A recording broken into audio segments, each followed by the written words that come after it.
जरांगे पाटील पुन्हा एकदा उपोषण करतात असं त्यांनी सांगितलंय 10 फेब्रुवारीपासून. त्यांच्या काही मागण्या म्हणजे जे गुन्हे दाखल झालेले होते ते गुन्हे बघा, मी त्या दिवशी जेव्हा जरांगे पाटलांना भेटायला गेलो त्यावेळेला त्यांच्या समोर लोकांसमोर मी तेव्हा सांगितलं होतं हे होणार नाही. बरोबर की नाही? हा विषय टेक्निकल आहे, हा कायद्याच्या दृष्टिकोनाचा विषय आहे. हा अशा प्रकारचा निर्णय कुठचंही राज्य सरकार घेऊ शकणार नाही आणि केंद्राला या गोष्टींचा विचार करायचा असेल तर प्रत्येक राज्यामध्ये ही परिस्थिती आहे. प्रत्येक राज्यामध्ये हे कसं करणार आहेत त्याच्यासाठी तुम्हाला सुप्रीम कोर्टामध्ये जायला लागेल, त्याच्यासाठी विशेष अधिवेशन बोलवायला लागेल, त्यांना अनेक प्रोसेस आहेत त्याला. ते काही इतकं सोपं नाही आहे. मला असं वाटतं मराठा समाजातल्या माझ्या बांधवांनी भगिनींनी मला असं वाटतं या गोष्टींचा विचार केला पाहिजे. मागे एकदा तुम्हाला सगळ्यांना तापवले, तुम्ही मोर्चे काढले, सगळेजण तुम्ही आलात, मुंबईमध्ये आलात, सगळ्या ठिकाणी मोर्चे काढले. हे परत आता दुसऱ्यांदा झालं. बरोबर आहे? वस्तुस्थिती आपण तपासून पाहणार आहोत की नाही पाहणार आहोत, की कोणाचा तरी राजकीय अजेंडा आहे आणि त्याच्या खाली तुम्हाला सगळ्यांना मोर्चे म्हणून घेऊन जात आहेत. एकदा मला असं वाटतं प्रत्येक समाजाने पाहिलं पाहिजे. असा काही संशय वाटतं तुम्हाला हे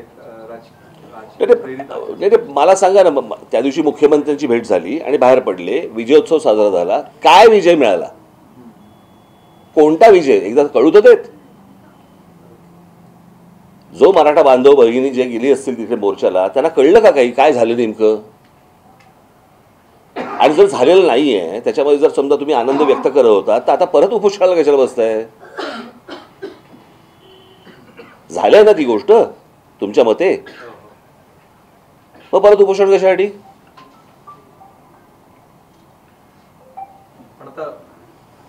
भुजबळ काउंटर करतायत आता उद्याला पण त्यांनी नगरमध्ये. नाही, मला कसं आहे ते सगळ्या गोष्टी ह्याला कोणाची सगळ्यांचेच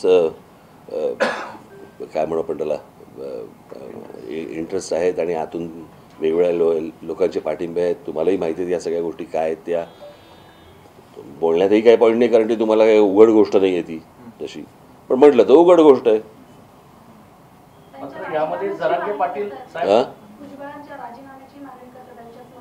सरकारने निर्णय घ्यावा.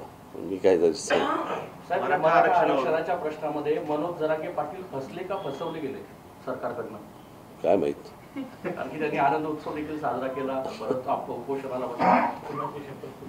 हे बघा, प्रश्न असा आहे, मी एखादी गोष्ट बोलतो ती सुरुवातीला तुम्हाला कडवट वाटते परंतु तेच सत्य असतं.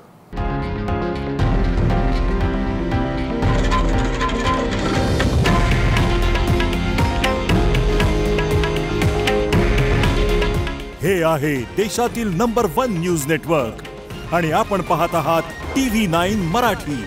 काळजी तुमची, हित महाराष्ट्राचं.